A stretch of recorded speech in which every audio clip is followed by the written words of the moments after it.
Some of the pieces that I'm playing tonight I've chosen because I'm teaching them this week in some of my classes.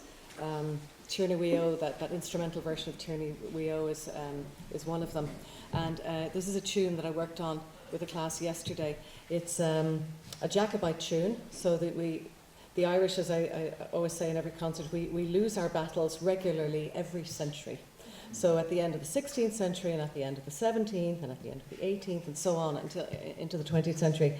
So here we are in the 1690s, the Williamite or Jacobite wars that spill over from Britain into Ireland. So it's William of Orange versus James II. And the great Irish hero on the Jacobite side was Patrick Sarsfield.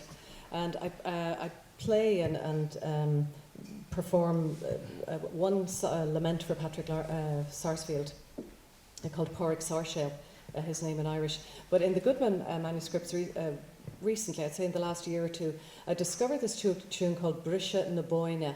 The defeat of Briseadh is to break in Irish, so it's the breaking of the Boyne, or the defeat of the Boyne, we might say the Battle of the Boyne. And it's also called the Lament for Patrick Sarsfield. So it's this wonderful Jacobite lament that we're learning this week at the festival, so I wanted to play it for you this evening.